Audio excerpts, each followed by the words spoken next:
before we move to the next question, thank you. There's something that you also mentioned.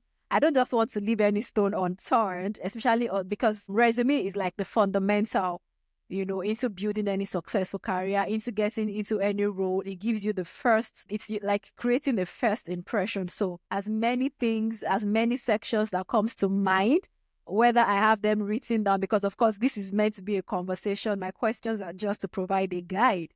So you mentioned summary, and I wanted us to also build a bit on that, just touch on what it means to have, that summary on the resume and how to have one that is captivating.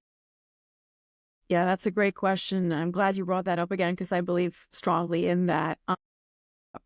For those who may not know, a summary is a very short paragraph, like 4 to 5 lines at most, below, your name and your contact information, the very top of your resume, that summarizes what kind of a professional you are and what you can bring to the table for the company you're applying to. It is one of the best places, if not the best places in your resume to insert the keywords that we've been talking about. For example, I don't know, we're going back to the financial analyst who's looking for a job. I'm assuming financial analysts have a certain set of skills. And so you would put those keywords in your summary, for example, experienced financial analyst, look for an opportunity in X institution. And then you would kind of go on with just a very brief summary of your skills. And these are things, by the way, this is content that you would not necessarily see in your work experience section or, your technical skills section. That's separate, or your education.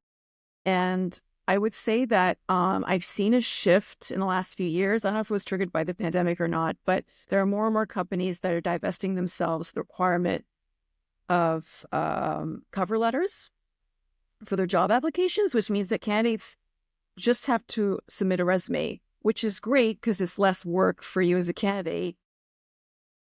The problem with that is that in a cover letter, you can really tell your story and present yourself in a different format, as if you were talking to someone. But if you don't have to submit a cover letter or you choose not to, the next place where you can really pitch yourself is the summary on your resume. So I would keep that in mind. I'm just a tangent word of advice. If an institution is asking for a cover letter, you should submit one, because if they didn't want to read your cover letter, they wouldn't be asking for it. So you should write that cover letter and send it to them. A lot of people these days feel like, cover letters are not needed, but like you said, if an organization has requested for it, ensure to give it to them. And it's like the best place to express yourself, Absolutely. in a cover letter. And in the absence of a cover letter, that's what she was saying about the summary section is another good place, 4 to 5 lines, to really express yourself, your value proposition and what you bring to the table. And a great place to also, use the relevant keywords that we have highlighted in the course of this conversation. All right, so moving on, let's talk a little bit about, the people aspect. Let's bring real life examples. So can you share an example with us of a client you've worked with whose career was transformed after, you worked on their resume? Well, I was working with a man a couple of months ago now who came from another country, and he was struggling to find a position in his field in here in Canada. And he found out the hard way that the format of his resume from his country, his native country, just wasn't accepted here in Canada. It just wasn't a format that hiring managers here are used to or accept. And so I helped him reformat his resume, and it wasn't rocket science, but, it's just something new that he had to learn and be exposed to. And like my advice to newcomers is, to make sure that you have the right format. I know in some countries they refer to resumes as curriculum vitae. Here in Canada, a CV is actually that's what academics submit when they're looking for a job, like as a professor or something like that. But in a regular, for-profit or nonprofit organization, it's called a resume. So just It's little details that make a big difference in terms of how you communicate with a hiring manager or a company. That can make a big difference. Fantastic. All right. As a follow-up to that question, for that transformation that your clients experienced, were there other things that they did beyond resume, like in terms of networking, LinkedIn optimization? Our listeners would like to know. So beyond Yeah. resume. Yeah. So I think that's like the other 50% of the component for, I know what you're trying to get at. It's really, really important. Networking is huge. And LinkedIn I think everyone should be on LinkedIn. I mean, there might be some sectors of the economy where maybe it's less relevant, but certainly for myself, marketing communications, almost any industry, I know teachers who are on LinkedIn. But I would highly recommend, if you're not on LinkedIn as a job candidate, you should be, and you should connect with literally everyone that you know. It doesn't necessarily to be just former colleagues or bosses or anything like that. It can actually be your friends. It can be neighbors, because the thing with networking is you never know what the person like who they know, so that's what networking is about. And I think that we could have a whole other episode about LinkedIn optimization, because it really is a bit of a beast, but it's a wonderful way. And also it's a great way to find job postings. There are a lot of job postings on LinkedIn. LinkedIn has made it very easy to apply through the easy apply button, which I discourage doing. But there's a lot of jobs on there, and it's a big hive of activity, LinkedIn. Fantastic. All right. So it's not just going to be resume alone, networking, being active on LinkedIn, and, everything that Chantel has also alluded to. All right. So thank you very much for sharing that with us. So the job market is crowded, especially today's competitive job market. Should professionals still prioritize skills, achievements, or experience on their resumes? That's a great question. I think that for a hiring manager, speaking for myself personally, and I know others would agree, is that I think we're interested in what you've done in your previous positions, because we make the connection that, hey, if this person was able to do X in that job, they can do the same in this job that I need to fill, and they might be able to do even better because they have more experience. So I would suggest, in the work experience section, what I've seen a lot, unfortunately, is people just list the tasks that they've done in their previous job or their current job, depending on the situation. And I would really strongly recommend candidates focus on listing their achievements for that position. And if they can quantify that, all the better. That's easy to do if you're in marketing or sales or finance, maybe less obvious in other fields. If you cannot quantify with numbers or statistics, make sure to put some feedback that you've received, because FYI, you should be looking for feedback on your performance at work. If you're not getting it from people directly, you should seek that out to see how you're doing. But I think it's really important to show the hiring manager what you're capable of doing, which is different than the task that you were given.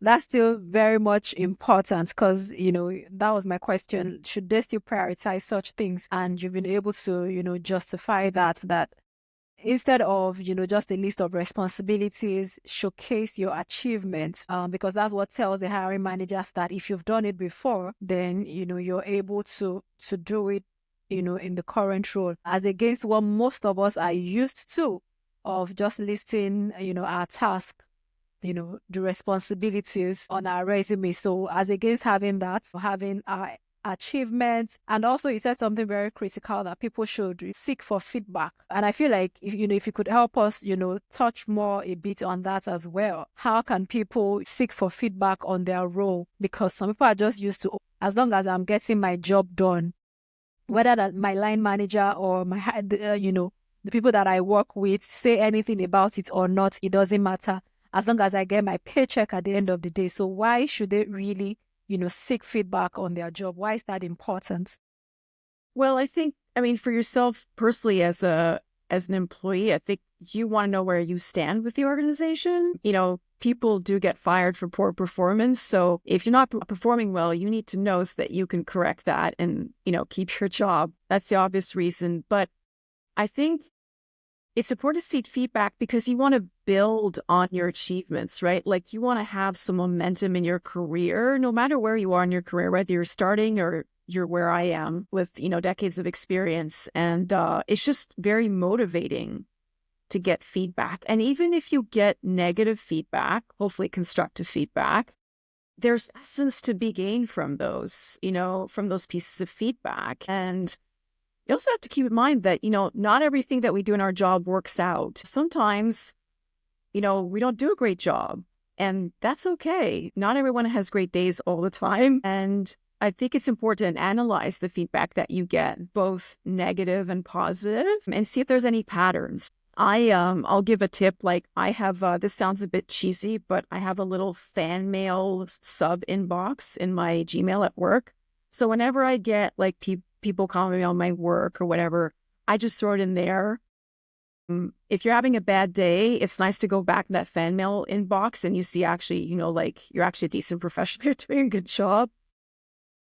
But it also gives you a track record of feedback, and you can follow up with people. If they say, oh, that was a good job, you can say, well, what was it about it that I did that you appreciated? Like drill a little bit deeper into how people are feeling about the work that you've done. And it's really, really helpful to know that. And you know where your strengths are, and you also know where your weaknesses are, and then you can work on your weaknesses, which we all have. So Absolutely. Very important for you to know where you stand. That's the major reason, for asking for those feedback. And tying it back to the resume conversation that we, where we started off from, that's another thing, you can also showcase on your resume, if you've had, some of those quality feedback, that you can also showcase as someone who, is able to deliver on the job and deliver exceptionally well. All right. You want to add something to that?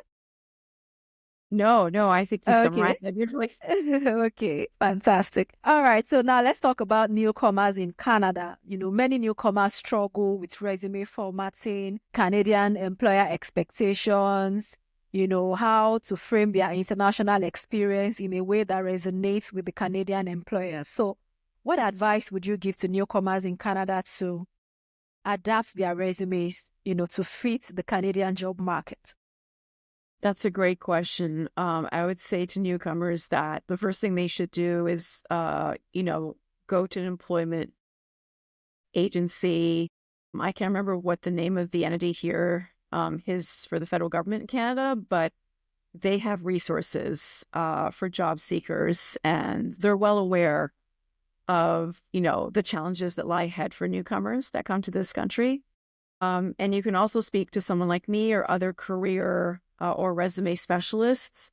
And very, very quickly, you're going to be, steer in the right direction in terms of the format and anything else that needs to be tweaked so that, you present yourself in the best possible light to hiring managers. So I would just seek some advice about that. And there are lots of people out there that can help you. Fantastic. That was my next question, but you already covered it, that do they need to use recruiters, or, should networking also be part of their job search strategy?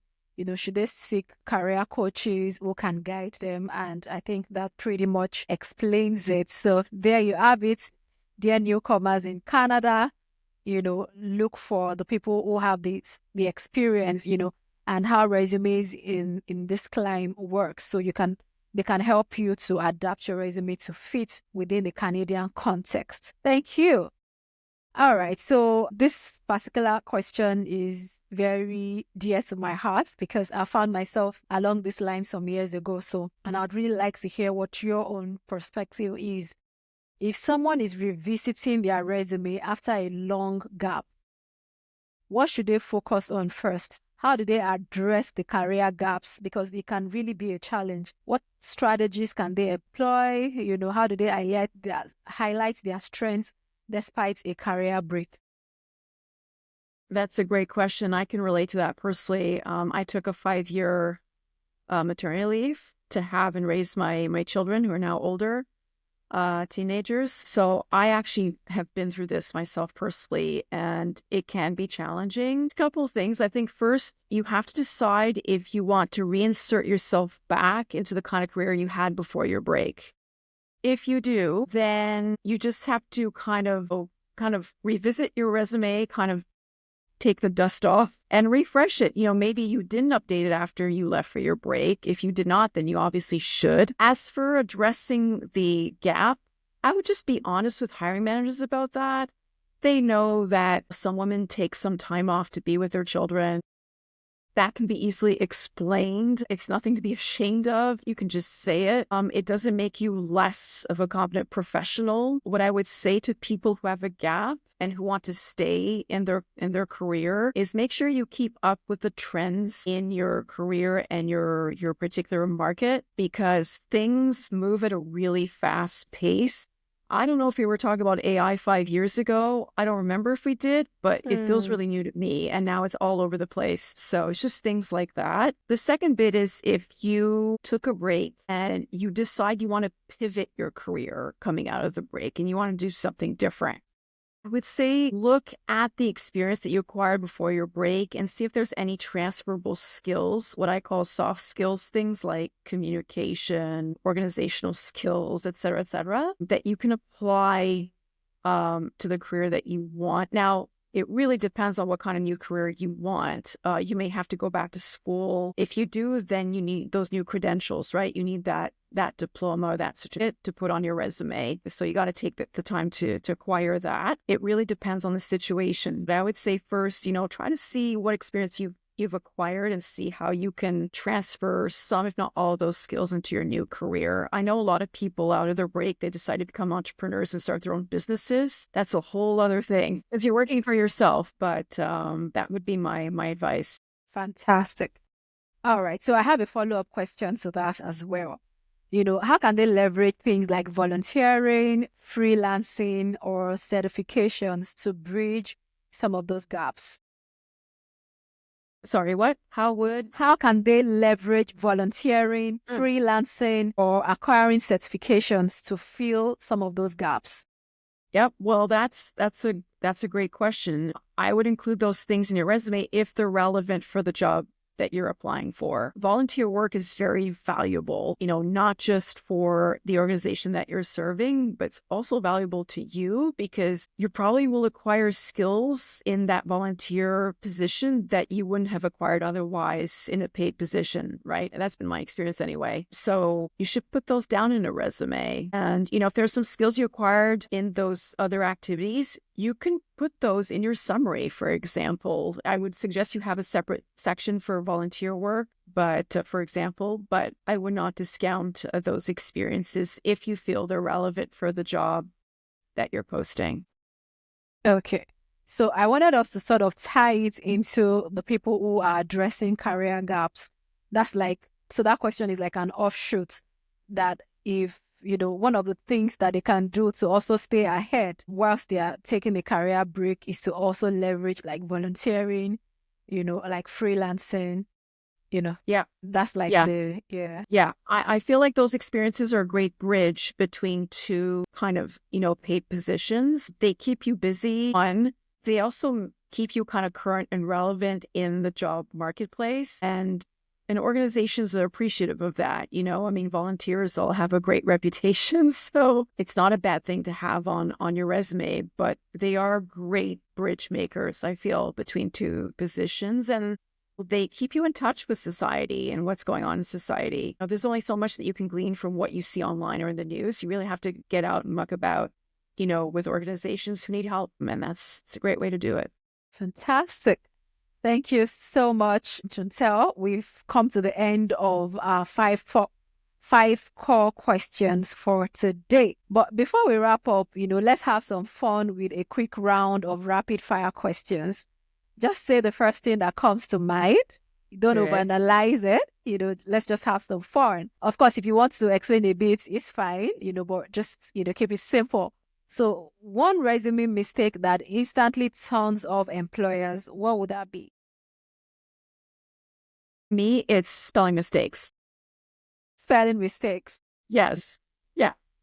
Yeah, it means someone didn't proofread their resume. Right. And that's a Yeah. huge turn off for you. Yes. All right. Our listeners, I hope you can hear it. No spelling mistakes because, I mean, in today's world, there are no excuses. There are tons of, platforms that you can use to proofread your resume and ensure that there are no errors. So, yeah. Second question, what's a must-have resume section that job seekers often overlook? I would say the summary. It's either overlooked or it's too long or it's not compelling enough. I feel like it's often the Achilles heel in the resumes that I've seen. Fantastic. All right, let's move to the third one. So if you weren't in your current field, what career would you have pursued? Oh my goodness. I'm not sure, but I think I'd be really happy owning a bookstore. Can you say that again? Hello? Yes. Did you hear me? No. Can you take that again? Yeah, I said that I think I would be happy owning a bookstore. A bookstore. Yeah. Amazing. Oh, wow. Yeah. That means you have a large collection of books. You're a book lover. It's not large enough. All right, we get it. It means you really love books and you're still acquiring more. Okay, one day I hope I get to visit your library. All right, thank you so much, Chantel. This has been an amazing conversation. Thank you. You've given our listeners so much clarity, on crafting a strong resume and what it takes to stand out in today's competitive job market. But before we finally let you go, where can our listeners connect with you and how can they learn more about your work and what you do? Well, thanks for asking. I'm on LinkedIn, obviously, so you should look for me, Chantel Staith on LinkedIn. You can follow me. I've got a free resource, which is a checklist, a resume checklist. You just run down the list, make sure you have all those things on your resume so you can start with that. And I post every day with some tips and tricks for making your job seeking a little bit easier. But yeah, LinkedIn is where people can find me. Fantastic. All right. So what are your final words for our listeners, to job seekers, corporate professionals, the different audience that we serve? What would be your final words to them on this episode? Well, I think my final piece of advice, and this is coming from, I'm wearing my marketing hat right now, is that resumes are actually a marketing piece. It is, it's really up to you to use it, wisely. But people should treat their resume as such. It is literally something that represents them and sells them, good or bad. And so I feel people need to think of it in that way. And I think like that shift in mentality really can help to conquer a hiring manager's heart. And if I may, a second piece of advice, I would really strongly encourage people, job seekers, to network. I have a saying, I did not invent this, but it's not what you know, it's who you know. And sometimes if you're connected with the right person, that right person can open a door for you and you're in a different place in your career and your life. So I really encourage people to network and get to know as many people as you can. Fantastic. It is not who you know. It is not what you know, but who you know. What a way to bring this to an end. Thank you so much, Chantel. Thank you once again, for being on the Thrive Careers podcast. And to all our listeners, if you found today's episode valuable, do not forget to subscribe, leave us a review, and be sure to share this with someone who needs it. Until we come your way again next time, until I come your way again next time, keep thriving in your career. Thank you. Thank you. All right. That brings us to the end of this episode. Thank you so much. Yeah.